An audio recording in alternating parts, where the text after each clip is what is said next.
empezar con una pequeña reflexión personal. ¿Cuántos de nosotros hemos pasado por una situación tan adversa, tan difícil, por tanta crisis, que nos hemos sentido solos, abandonados? Dios no está conmigo. Dios, ¿tú por qué permites eso? Dios, pero ¿por qué si yo soy un buen diezmador, un buen ofrendador, yo voy a la iglesia? ¿Pero por qué sucede esto? Dios, ¿por qué mi esposo no lee la palabra? ¿Por qué mi esposo no ora? Dios, ¿por qué mi esposo no se compromete en la palabra? O el caso contrario, Dios, ¿por qué mi esposa es tan rebelde? Dios, ¿por qué las tortillas no están calientes? Dios, ¿cuál es el problema? ¿Ha pasado alguien por allí? Levánteme su mano un momento, por favor. Creo que sin excepción todos nosotros hemos pasado por una adversidad. ¿Saben? Un hombre llamado Job dijo una palabra extraordinaria: Dios dio y Dios quitó. Pero realmente el que quitó no fue Dios. El que quitó fue Satanás, pero con la autorización de Dios. Entonces, si Satanás no puede quitar nada sin que previamente esté la autorización de Dios, esto significa que cuando nosotros estamos en la prueba y la adversidad es porque precisamente Dios lo ha permitido. ¿Y por qué Dios permite que pasemos por esa circunstancia? Crisis económica, crisis financiera, crisis en la salud, crisis en el hogar, crisis en el ministerio, crisis en tantas circunstancias. Porque Dios permite que el enemigo toque nuestras vidas, porque muchas veces nuestro orgullo, nuestra apariencia, nuestra autoridad, nuestra capacidad, nuestro intelecto, el yo soy, está por encima de la voluntad de Dios. Así es que el taller del maestro que el Señor puso en nuestro corazón para el día de hoy es llevarnos a una reflexión en qué cosas estamos fallando por sentirnos autosuficientes, capaces, autónomos. Deme otra definición, por favor, ayúdeme a compartir esta mañana, otra palabra en la que yo me siento suficiente, me siento habilitado, me siento superdotado, me siento que yo me las sé todas, que yo creo que sé todo lo que hay que hacer. No necesito que nadie me diga nada porque yo sé lo que yo sé. El orgullo, entre otras cosas, ese tremendo orgullo. Pero dígalo conmigo en esta frase: si Dios está conmigo, todo está bajo control. Pero escucha lo que estás diciendo: si Dios está contigo, todo está bajo control. Porque nosotros clamamos al Señor: Padre, Señor, bendícenos con un vehículo nuevo. Clamamos por ese auto. Tú sabes, Señor, que lo necesito. Necesito trasladarme a mi trabajo, necesito trasladarme a la ciudad, etcétera. Pero el Señor nos da un tipo determinado de vehículo, una capacidad total de pago, y nosotros excedemos el costo o compramos lo que nunca el Señor nos dijo y hacemos lo que nunca el Señor nos dijo, y luego terminamos diciendo: Dios, ¿por qué me metiste en tremendo lío? Y Dios nunca nos metió en ningún lío. Nosotros voluntariamente tomamos una decisión para hacer algo que no debíamos hacer. Amén. Ahora bien, hay un modelo extraordinario que quisiera abarcar inmediatamente, que todos conocemos. Había un hombre llamado Saulo de Tarso. Todos sabemos quién era él. Saulo de Tarso, un hombre, permítame tomarle una pequeña biografía de quién era él. Saulo de Tarso nació en Tarsis en el año 8 de la era cristiana. Sus padres, Tarsis de Sicilia, padres allí en Sicilia, tenía lengua originalmente el arameo. Venía de ser parte de la tribu de Benjamín. Su nombre inicial, Saulo, que traduce el deseado, posteriormente convirtiéndose en Pablo, traducido como el pequeño. Aprendió hebreo, griego, arameo. Fue discípulo de Gamaliel en la Torá. Era un extraordinario estudioso de las Escrituras. Amén. Y cuando fue adulto y se preparó en diferentes áreas militarmente hablando, dice la palabra que pidió cartas de autorización para convertirse en el primer perseguidor, yo lo voy a poner con esta frase, a sangre fría de los cristianos. Se propuso específicamente perseguir a los cristianos y tomarlos presos y a buena parte de ellos llevarlos a torturas y aún hasta la muerte. Y el ejemplo más precioso que hay en la Escritura nos habla precisamente de Esteban, un modelo maravilloso, la manera como apedrearon a Esteban por orden de Saulo, pero la Biblia dice, y este es un tema que estoy preparando, cómo el rostro de Esteban resplandecía en el momento en que estaba siendo apedreado. Amén. Así es que cuando nosotros estamos observando este texto del Salmo 119, alguien debe leerlo conmigo nuevamente, por favor. En el verso 67 dice: antes que fuera yo humillado. ¿Has sido humillado alguna vez, hermano? ¿Has pasado por humillaciones? Observe que el escritor dice antes de que fuese yo humillado. No dice después de que fue humillado. Dice antes de que fuese yo humillado, descarriado andaba. ¿Cuántos de nosotros hemos caminado en el mundo? ¿Cuántos de nosotros hemos caminado no solamente en el mundo, sino descarriados? Porque una cosa es caminar en el mundo, pero otra cosa es estar en el mundo y aparte de estar en el mundo, descarriado del mundo. Amén. Porque hay gente que está en el mundo y pues son muy buena gente. No tienen a Cristo, pero son buenas personas. Pero es que hay otros que están en el mundo y aparte de que están en el mundo son unos descarriados totalmente en el sentido de la palabra. Dice, mas ahora guardo tu palabra. Mas ahora guardo tu palabra. Qué importante es que hayamos pasado por el tiempo de estar descarriados, de haber sido humillados en muchas circunstancias, pero tener presente hoy que la palabra es la que produce un cambio y una transformación en mi vida. La palabra, dígalo conmigo, la palabra. Y en el verso 71 dice, bueno me es haber sido humillado. Pasado, no lo dice en presente. Cuando usted está pasando por aflicción, no dice, ay, qué bendición la aflicción tan grande que tengo. Mire, qué bendición que estoy perdiendo mi casa en este momento. Oye, qué bueno que estoy pasando por un cáncer, ¿sabe? Usted nunca dice eso, ¿verdad? Por eso aquí el verso 71 dice, bueno me es haber sido pasado, humillado, para aprender sus estatutos. Es decir, el Señor nos está diciendo, para que aprendamos los estatutos, la palabra de Dios, necesitamos pasar por humillación. ¿Captaron el mensaje? Para que aprendamos los estatutos necesitamos pasar por aflicción, pasar por prueba. ¿Saben? Lo digo con respeto, por favor no me malinterprete. Nosotros visitamos las cárceles y cuando visitamos las cárceles no hay una persona más convertida que quien está en una cárcel. Ir a predicar a un servicio en una cárcel es extraordinario, porque las personas que están pasando por la humillación de estar en una cárcel saben lo importante que es una palabra, porque la palabra dice nos hará libres. No importa que estemos encerrados en unas rejas, pero cuando tenemos a Cristo, cuando tenemos la palabra, entonces sabemos que hay una libertad en el Espíritu que nos permite sobrellevar la situación, sobrellevar la humillación, sobrellevar la carga. Y ahora, aquí hay algo interesante, hermanos. ¿Cuál es la carga? Por favor, medita un momento en tu corazón. ¿Cuál es tu carga, tu opresión que te afecta, que te lastima, que te humilla? Y recuerda que en esa carga o en esa carnalidad que todavía te queda, que necesitamos limpiar hasta que no seamos doblados por la sangre de Cristo, esa carnalidad nos quiere consumir y todavía aún hoy no conocemos de los estatutos. ¿Usted conoce a alguien completamente convertido a Cristo? Pregúntale por qué humillación tuvo que pasar para tener una comunión, para tener una legítima relación personal con Cristo. Y usted podrá decir, es un fanático, es que lo que pasa es que es un religioso. No es un fanático ni un religioso, es una persona que ha sido totalmente doblegado y humillado delante de la presencia de Jehová. Y ese modelo que quiero llegar a tocar es precisamente el modelo de un gran maestro, de un gran hombre, de un gran escritor, de un hombre extraordinario. 13 epístolas escribió. Y decía esta mañana la hermana Pili, vamos a la epístola del apóstol Pablo. Pablo, Pablo, Pablo, Pablo. Es un modelo extraordinario, sin lugar a dudas.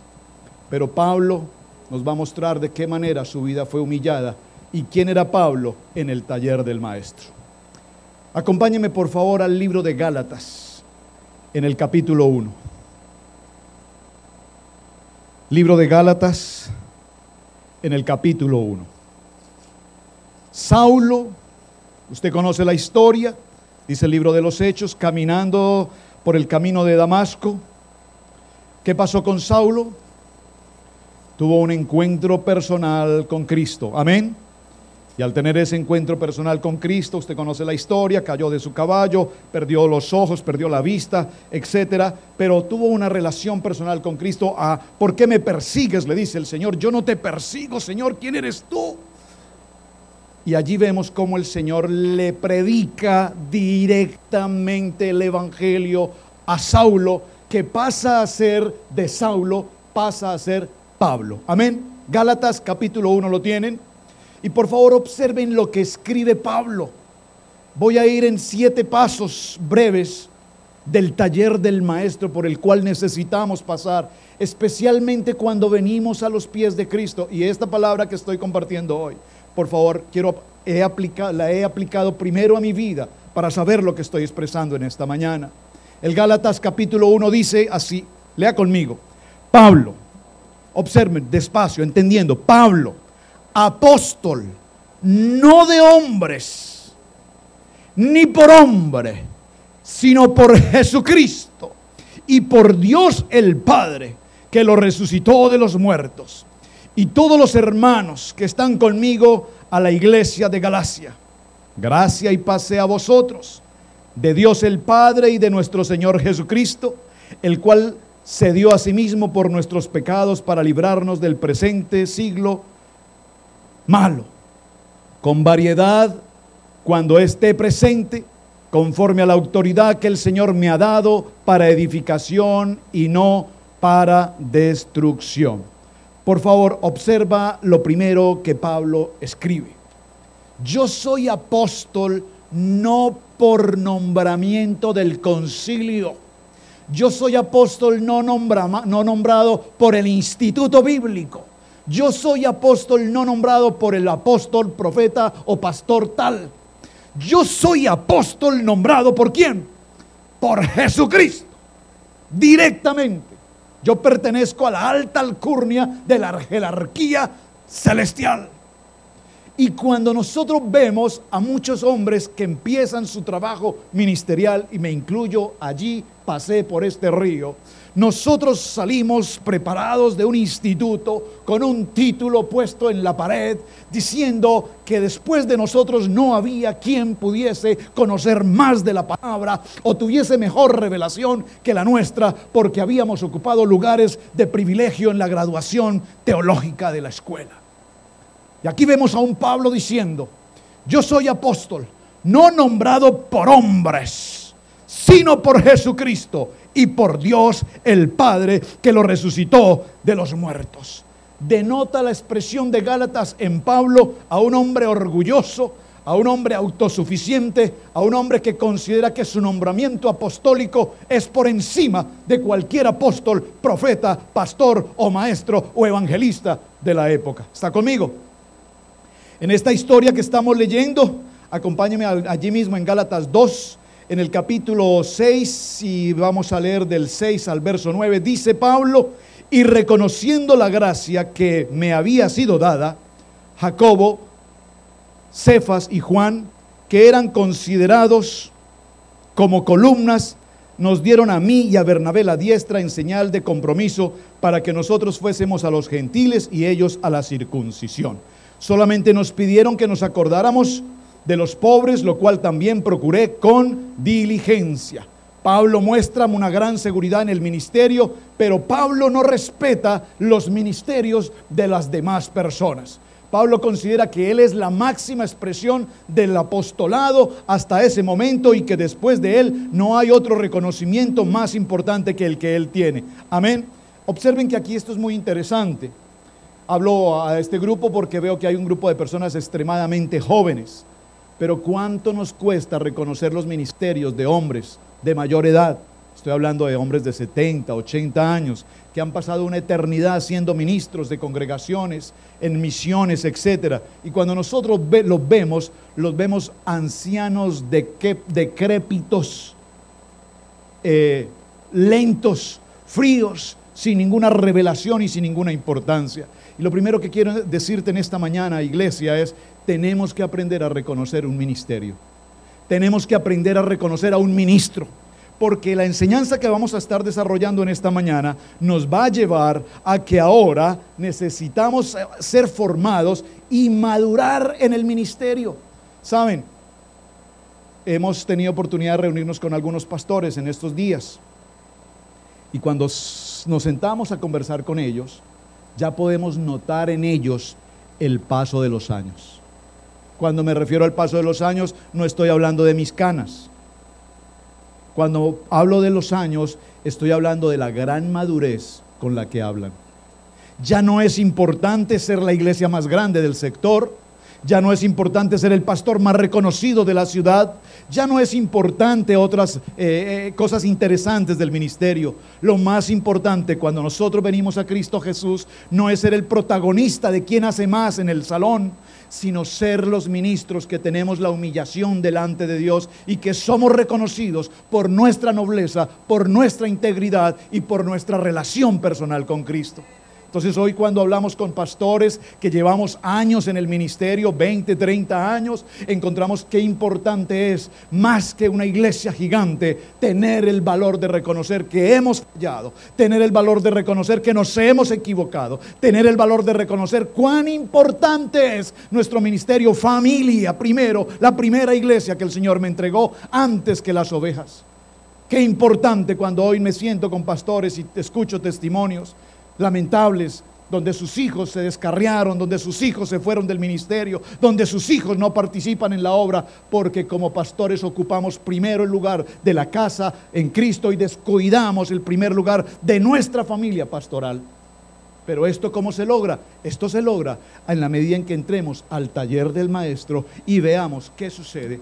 Ahí en el libro de Gálatas capítulo 2, en el verso 12 dice: pues antes que vinieses algunos de parte de Jacobo, comía con los gentiles, pero después que vinieron, se retraía y se apartaba porque tenían miedo de la circuncisión.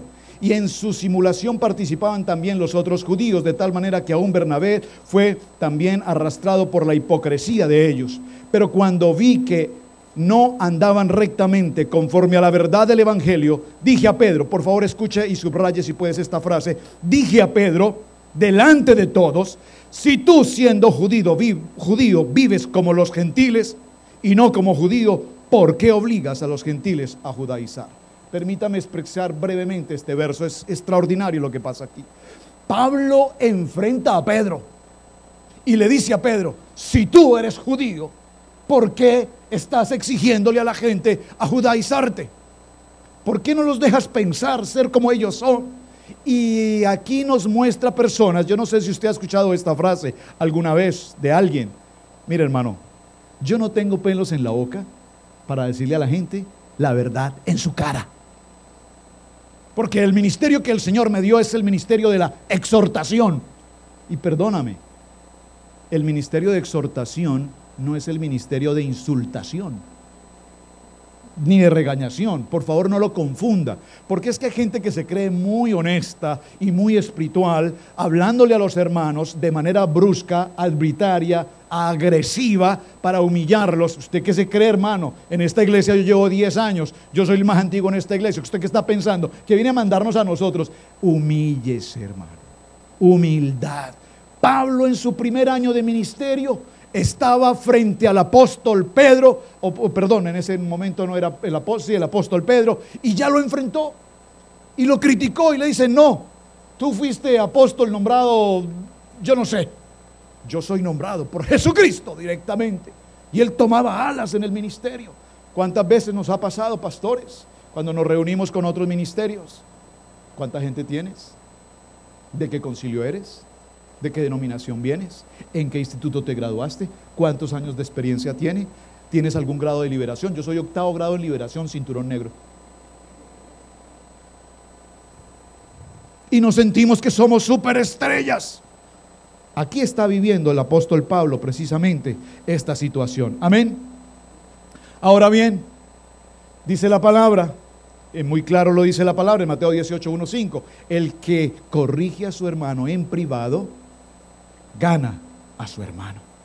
Por favor, si tienes que llamarle la atención a alguien, llámalo en privado y habla con él y dile: hermano, creo que en esta parte no estás obrando adecuadamente.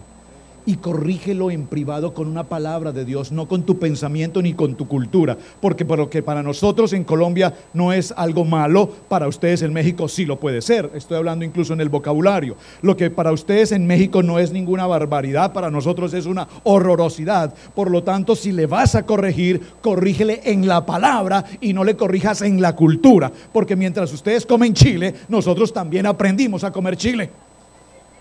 Ayer me decía mi esposa: ¿y el chile? No, ni tan poquito, ya somos de Chile, ya es de Chile. ¿Ah? Ahora, estoy hablando de Pablo en su primer año de ministerio. Pablo en su primer año de ministerio es aquel de los que cuando el pastor hace algo, Pablo dice: pero el pastor es lento para tomar una decisión. Si yo fuera el pastor de esta iglesia, ya había cambiado estas sillas. Si yo fuese el pastor de esta iglesia, ya había tumbado estos muros.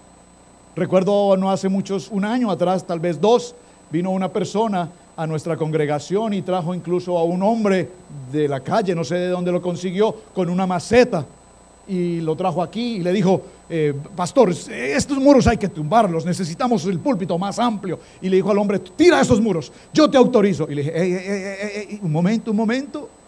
Perdón, hermana, ¿cuál es su intención? Pastor, es que ¿dónde está en su fe? Si usted quiere que esta iglesia se amplíe el edificio, tiene que empezar a tirar los muros. Pues hermana, eso lo he considerado por los últimos 8 años, pero todavía no es el tiempo. Realmente no considero. Pero pastor, es que si no lo hacemos hoy, no lo hacemos nunca. Y le dijo al hermano: rompe los muros, que yo respondo. Le dije: un momentico, todavía no. Y se fue diciendo: ese pastor no tiene fe. Pero hermanos, la decisión simple de tomar estos muros, y aquí está el hermano Luis, y esta semana vino otro hermano y estuvimos haciendo el análisis, ingeniería y arquitectura, y qué conviene y qué no conviene. Necesita manejar un presupuesto, porque yo no puedo tener muros derribados y todo el edificio, la casa de Dios, completamente desordenada. Todo tiene un proceso. Eso Pablo decía, pero el pastor Alfaro sí es muy lento en tomar esos muros, porque Pablo estaba en su primer año de ministerio. Y cuando nosotros estamos en el primer año de ministerio, creemos que todo lo sabemos, que todo lo podemos. Nosotros a las 3 de la mañana teníamos un celular encendido y a las 3 de la mañana llamaba a un hermano: pastor Alfaro, es que si puede venir, aquí estoy por el 285 en tal parte, si es posible que venga, que se ha ponchado mi carro y necesito que me ayude a reparar. Inmediatamente yo salía al parking, tomaba mi carro, colocaba mis luces y salía por el Highway 85 al 285 a las 3 de la mañana. Hermano, yo no sé despinchar carro, hermano, pero yo le colaboro, oremos, hermano. Y luego otro hermano llamaba a las 5 de la mañana, estoy en el hospital, el otro a las 3 de la mañana. Y nosotros en el primer año del ministerio apagábamos incendios, levantábamos muertos, sanábamos enfermos, hacíamos 1000 cosas. Y cuando el muerto no se nos levantaba, los hermanos decían: la unción suya no sirve, pastor.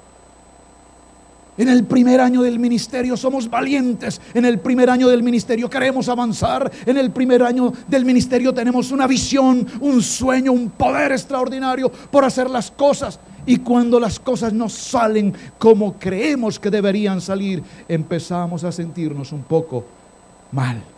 Algo no estoy haciendo bien. Veamos a Pablo, por favor, 8 años más tarde. 1 Corintios.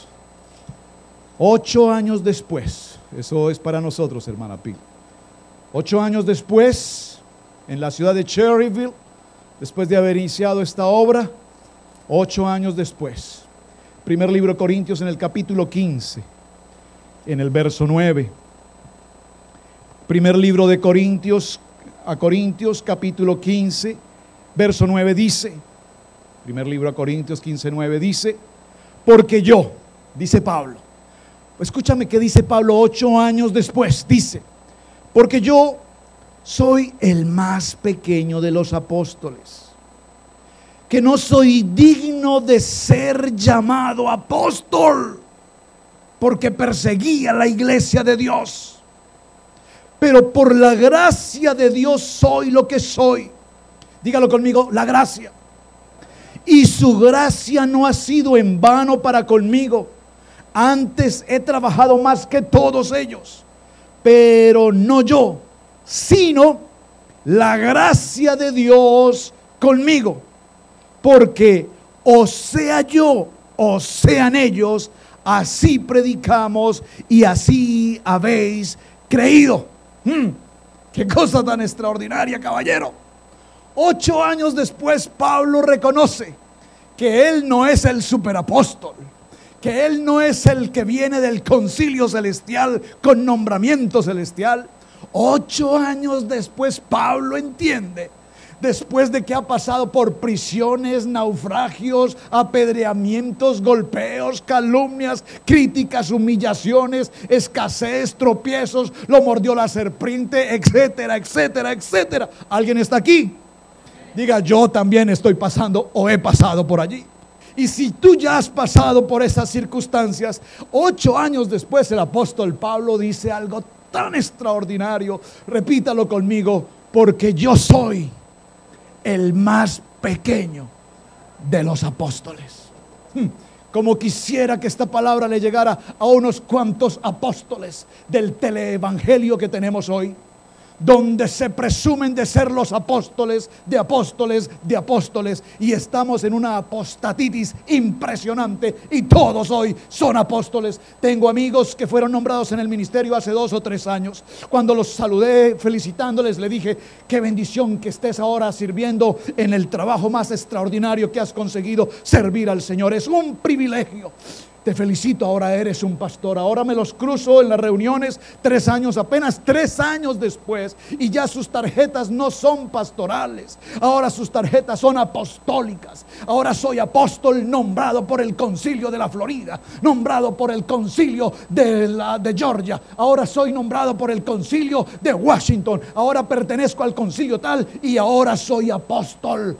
Y conozco, y lo digo con respeto, que aquel a que no se le dice apóstol llama a su súbdito y le dice: no olvides, Miguel, que soy apóstol. Te pido y te exijo que me hables como apóstol.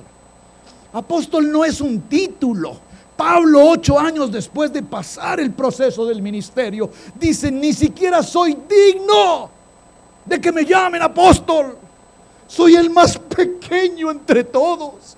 Ahora reconozco que estos hombres que caminaron con Jesús, que compartieron el pan con Jesús, que le vieron elaborar, hacer las señales y los milagros y los prodigios, ellos vieron cosas maravillosas que yo nunca vi en el ministerio. Ahora reconozco que estos son hombres extraordinarios, y dice: no soy ni siquiera digno de ser llamado apóstol, porque perseguía la iglesia de Jesucristo. Hoy hombres se preparan en los púlpitos, y hemos pasado por esa circunstancia, pastores desde un púlpito predicando en contra de la iglesia de al lado. Por favor, tengan cuidado con visitar la iglesia del pastor tal, porque ese pastor es un apóstata, porque esa iglesia es una iglesia de pecado. Tú no puedes entrar a ese lugar. Por favor, cuando te refieres así a un pastor o a una iglesia, estás hablando de Jesucristo y de la iglesia de Jesucristo. Pablo reconoce que había sido perseguidor de la iglesia. Ahora Pablo dice: yo reconozco que no soy digno de ser llamado apóstol. Y dice: pero por la gracia, por favor, iglesia, dígalo conmigo, por la gracia. Por la gracia de Dios soy lo que soy.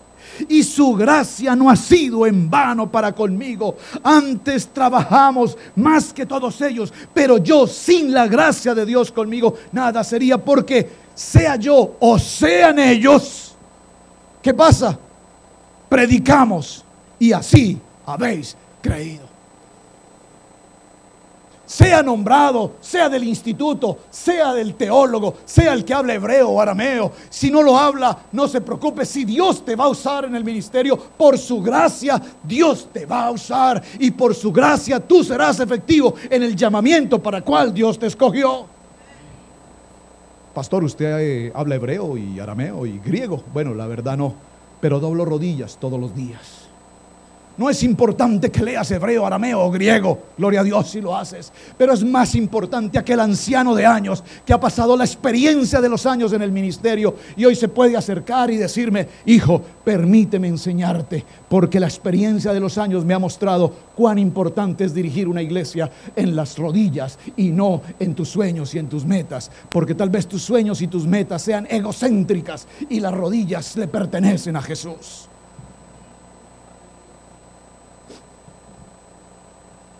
$15 años después, vamos en 8, ¿verdad? Filipenses, capítulo 3, verso 8. Filipenses capítulo 3, verso 8. Amén. ¿Lo tienen? Pablo 15 años después. Qué lindo esto. Por favor, observa a Pablo 15 años después. En el primer año dijo: soy apóstol nombrado directamente por Jesucristo. Y no reconozco a ningún apóstol nombrado por hombres. En el segundo año dice: soy pequeño y no digno de ser apóstol. Solo por su gracia puedo ejercer el llamamiento. Pero 15 años después, dice Pablo en Filipenses capítulo 3, verso 8: ciertamente, aún estimo todas las cosas como pérdida, por la excelencia del conocimiento de Cristo Jesús, mi Señor, por amor del cual lo he perdido todo y lo tengo por basura para ganar a Cristo. Alguien deme un amén. Aleluya. Y ser humillado en Él, no entendiendo mi propia justicia, que es por la ley, sino la que es por la fe de Dios, de Cristo, la justicia que es de Dios por la fe. Escúchame: a fin de conocerle y el poder de su resurrección y la participación de los padecimientos, llegando a ser semejante a Él en su muerte, si en alguna manera llegase a la resurrección de entre los muertos. Verso 12, léalo conmigo.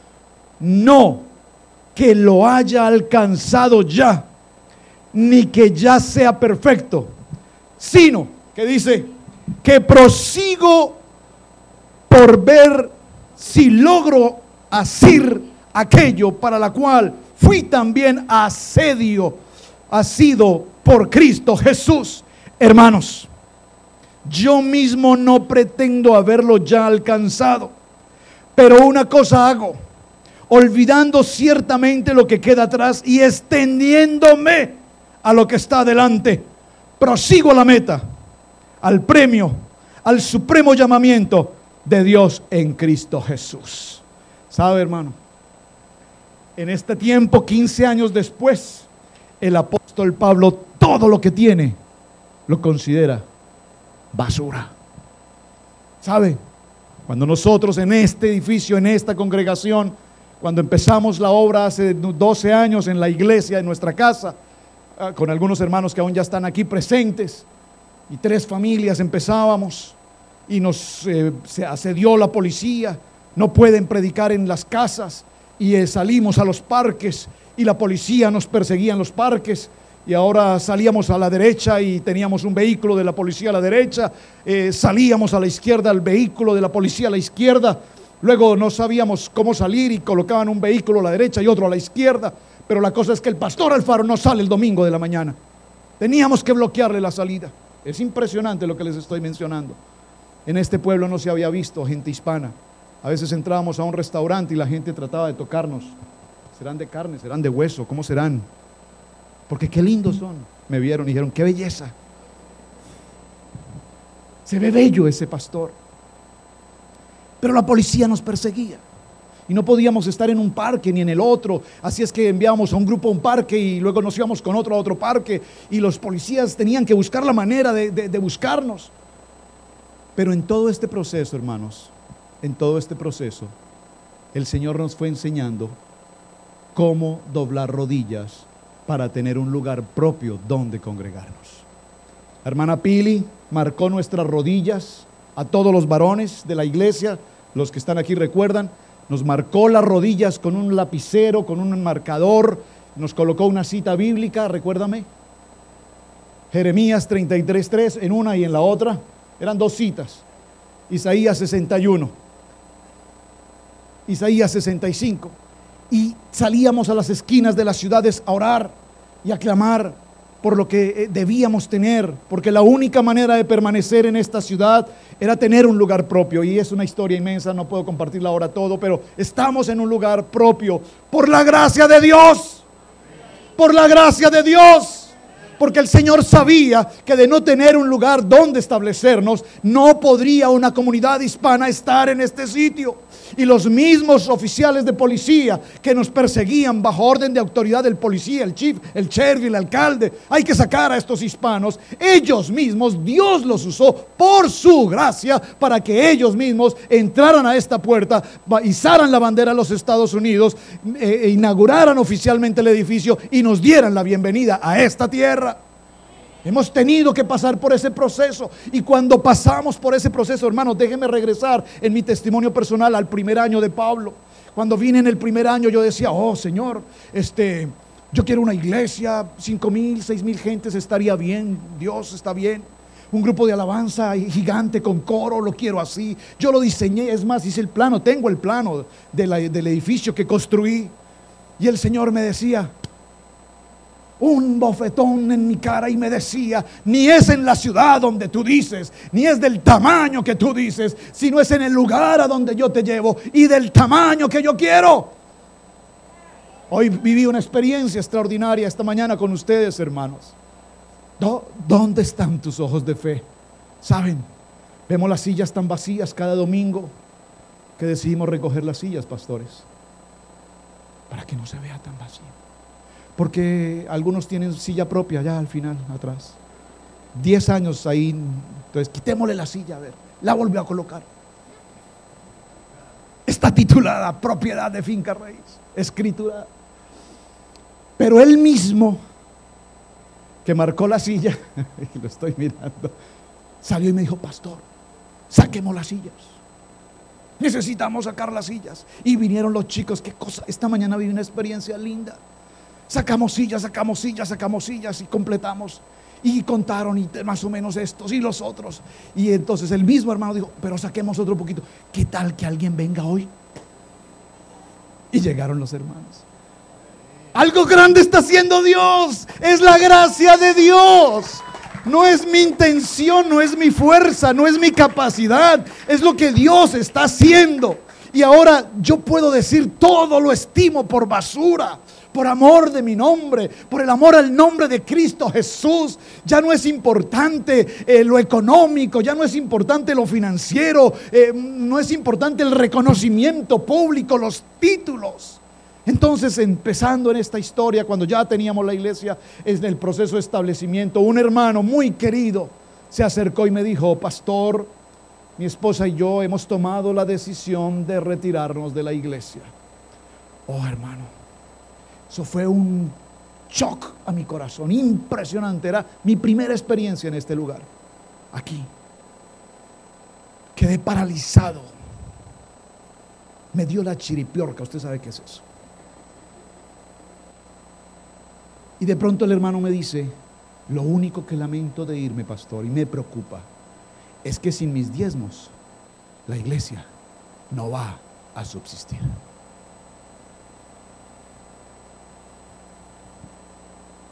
Y cuando lo vemos con las matemáticas del hombre, podía tener razón, porque era un gran diezmador, un excelente hombre, a quien amo profundamente. Pero el Señor me reargulló y me dijo: no son los diezmos de esa persona los que sostienen la iglesia. No temas, porque él se va a cumplir el ministerio a otro lugar. Pero yo tengo este lugar establecido, y ningún arma forjada por ningún enemigo podrá prosperar, porque quien te sostiene soy yo. Y de eso han pasado 12 años y la iglesia continúa y el ministerio permanece, porque todo lo demás lo tenemos por basura. Ahora yo pensaba, tal vez de aquí, tal vez de allá, busquemos aquí. No. La hermana Pili dio un ejemplo maravilloso con un pastor que nos acompañó esta semana. Tremendo ministerio misionero, viajan aquí, están en México, tremenda obra la que están haciendo allí, extraordinario. Pero la labor está más en ella, en la hermana, en su esposa. Es mucho más ella dedicada a su ministerio. Y de pronto, despidiéndose en casa, la hermana Pili le dice: pastor, tengo una palabra para usted. Usted no le puede creer a Dios aún. Lleva años en el ministerio, pero aún no le cree a Dios. E hizo un ejemplo extraordinario. Colocó a una persona al lado y al pastor lo colocó en rodillas. La diferencia de estatura está conmigo. Y le dijo: pastor, la palabra que tengo para ti es que tienes que creerle a Dios. No puedes depender del overtime, no puedes depender de un part-time, no puedes depender del full-time. Tienes que creerle a Dios. Tienes un corazón maravilloso, pero estás dependiendo económicamente de un cheque. Tienes que creerle a Dios. Y cuando decidas creerle a Dios, tu estatura espiritual crecerá. Todo lo demás será basura, porque ahora encontrarás quién es tu proveedor. Y este hermano se fue con una palabra en su corazón. Te estoy hablando a ti. ¿Quién es tu proveedor? ¿Quién es tu proveedor? ¿Quién es tu proveedor? ¿Quién es tu proveedor? ¿Eres el proveedor de ti mismo? ¿Te abasteces a ti mismo?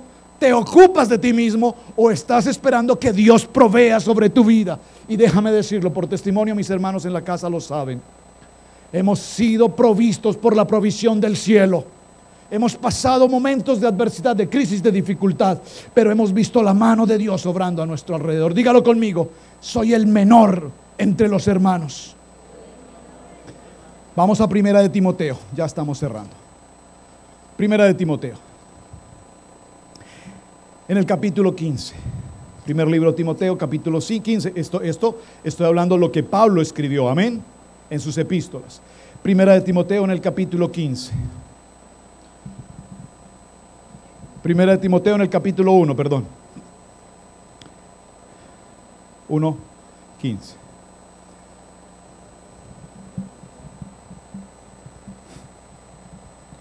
Como te rogué que te quedases en Éfeso cuando fui a Macedonia, para que mandases a algunos que no enseñasen diferente doctrina, ni presten atención a fábulas y genealogías interminables que acarrean disputas, más bien que edificación de Dios que es por fe.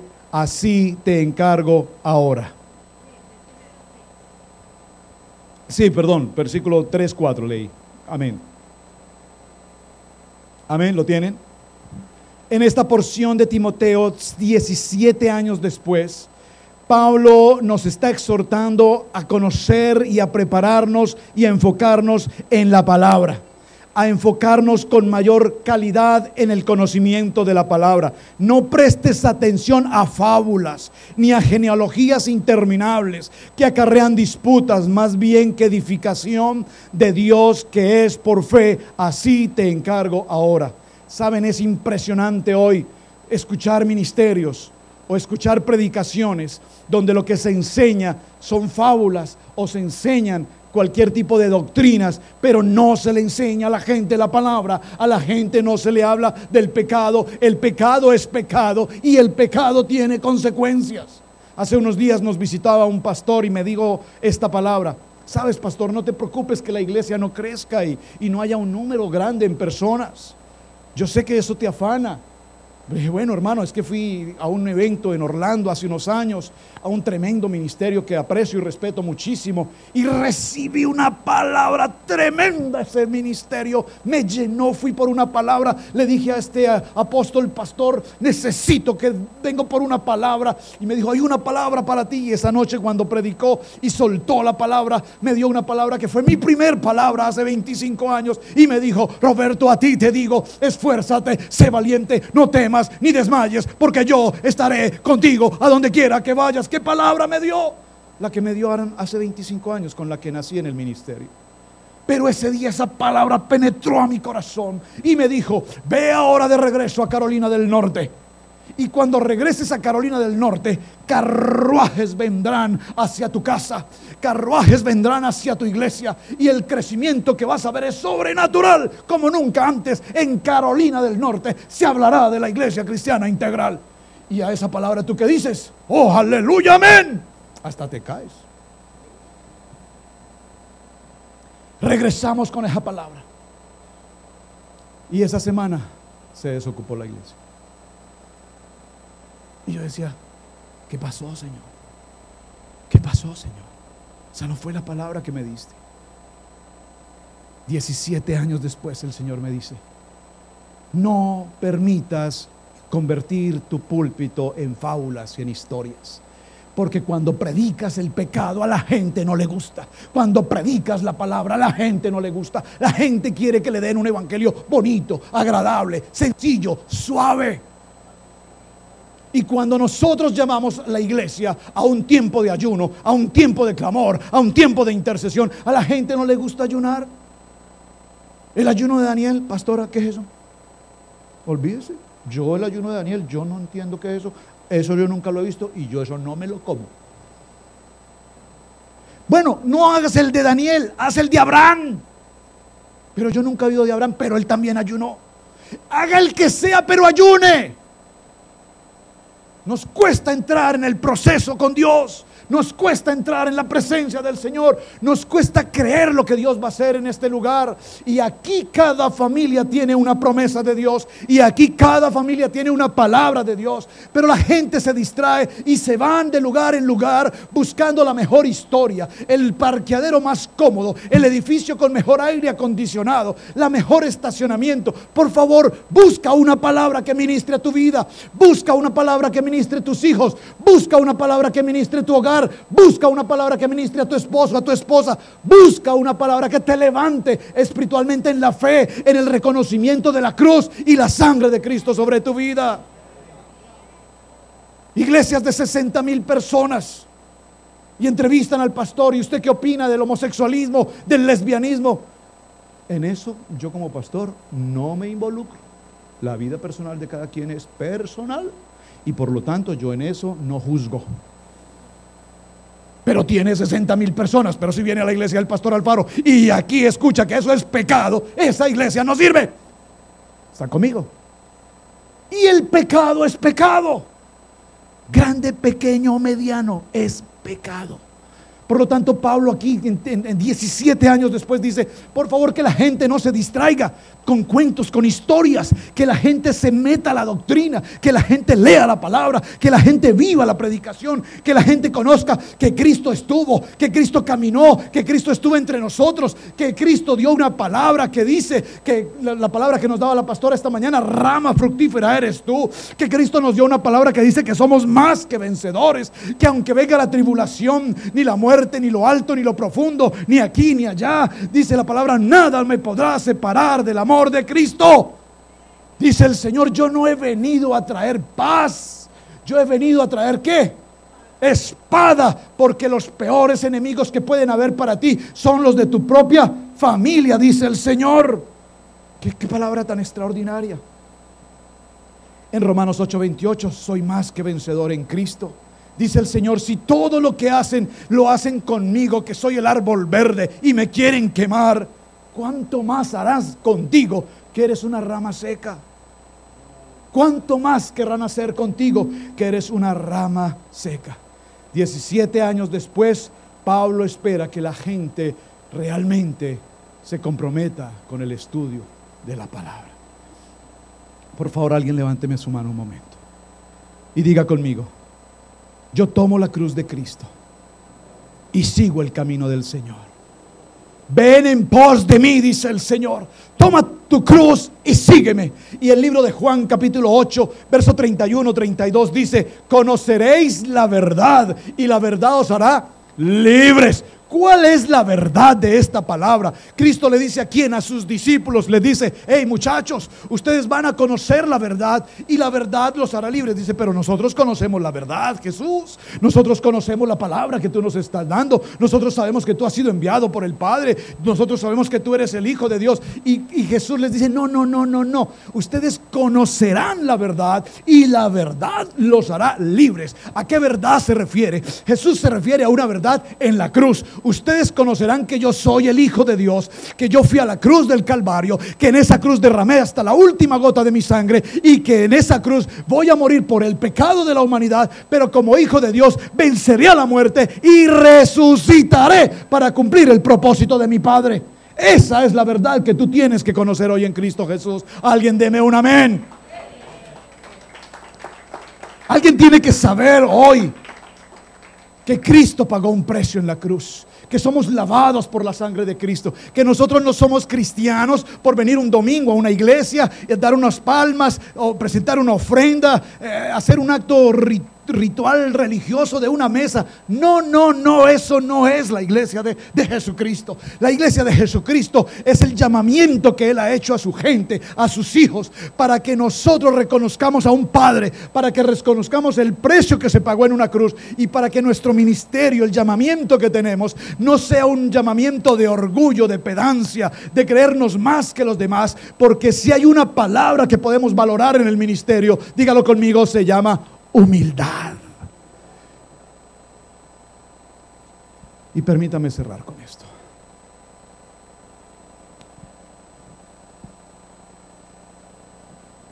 Toda rodilla se doblará, dice el Señor. Toda rodilla se doblará. Pero si tu rodilla no la dobla Dios,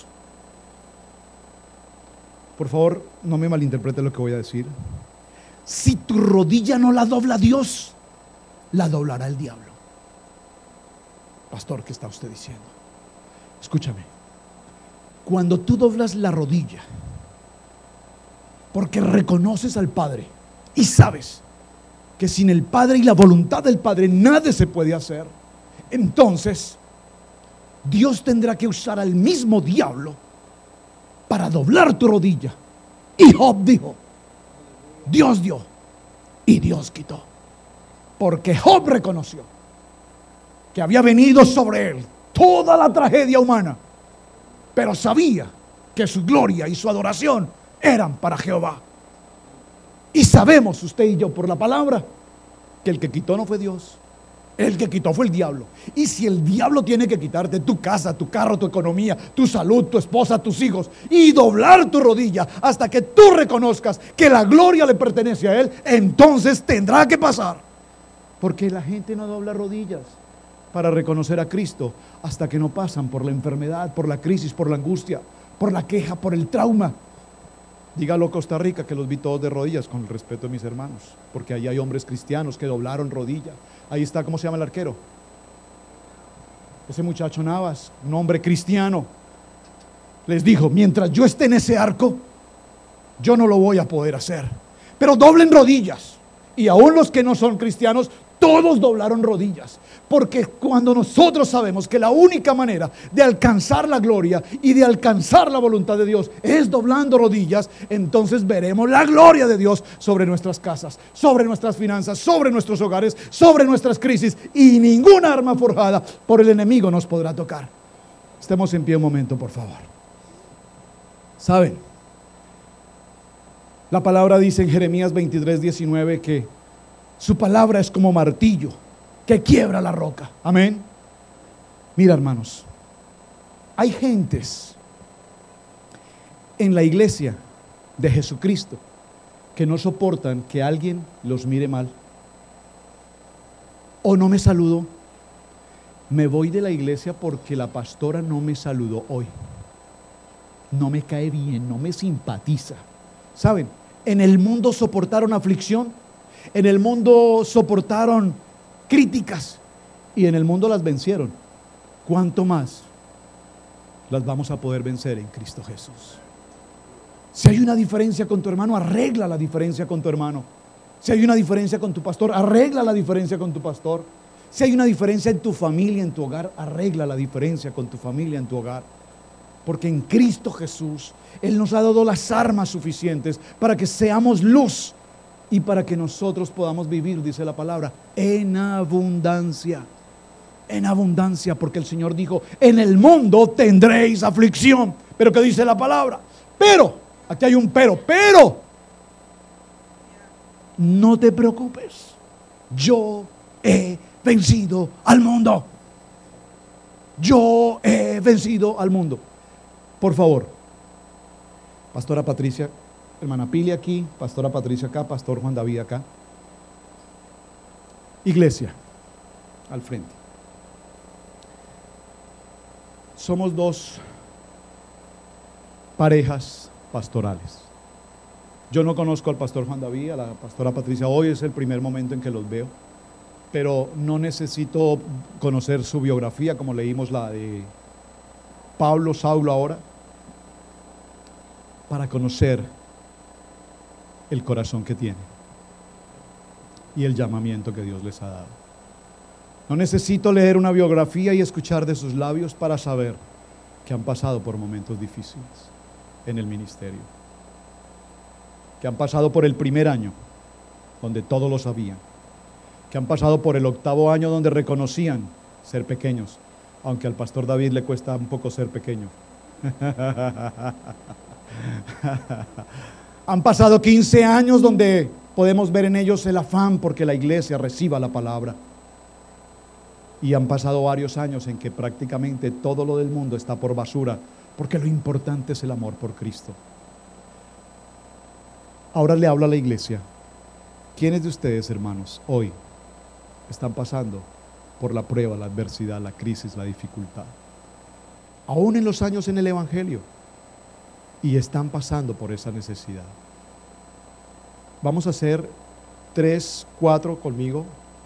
Vamos a estar aquí al frente y quien quiera o necesite hoy darle una palabra con el Señor y pasar al frente con cualquiera de nosotros y que podamos orar por ustedes y ustedes puedan entregar esa carga delante del Señor. Dígalo conmigo: quiero ir al taller del maestro.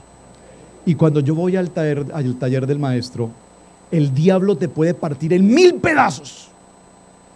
Pero en el taller del maestro, Jesús es el experto en repararte, y sin que le sobre un tornillo, te reparará y te ungirá y te levantará nuevo para el llamamiento y el propósito del que Él te ha escogido. Ten cuidado de criticar, de juzgar a alguien que no te simpatiza, que no te cae bien. Por favor, ten cuidado, porque saben, ninguno de los discípulos ayudó a llevar la cruz de Jesús. Hubo un cirineo llamado Simón que estaba ahí de turista, y fue él quien fue llevado a tomar la cruz de Jesús. Tal vez mires a alguien al lado y diga: este no me cae bien, este no me simpatiza, este es de México, este es de Costa Rica, este es colombiano, no me simpatiza. Ten cuidado, porque ese puede ser el cirineo que Dios va a usar para ayudarte a llevar la cruz. Por favor, coloca el taller del maestro si quieres, o estoy aquí, una administración, por favor. Y quien desee pasar, o si usted quiere estar en su silla, ponerse de rodillas, el mensaje es: hoy queremos reconocer delante de Dios que estamos en el taller del maestro y necesitamos reparación. Y quien desee pasar, sea con la pastora Pili, la pastora Patricia, el pastor Juan David, pasen por favor y permitan que ellos oren un momento por ustedes para despedirnos en esta tarde. Yo te doy gracias, Señor, por esta palabra. Gracias, Señor, porque tomaste la vida de un hombre Saulo, un hombre preparado, un hombre político, un hombre militar, un hombre estadista, un hombre políglota, un hombre con todas las capacidades. Lo tiraste de ese caballo, Señor, lo encegueciste, pero lo llevaste a tu presencia y le ministraste el evangelio. Enseñó en su primer año ser autosuficiente, pero en el proceso del taller del maestro aprendió a reconocer que aún los apóstoles habían tenido experiencias que él no había vivido. Empezó a entender que ellos también predicaban tu palabra. Empezó a entender que ellos también hacían el trabajo que tú les habías asignado. Por lo tanto, reconoció que era pequeño. Pablo, pequeño.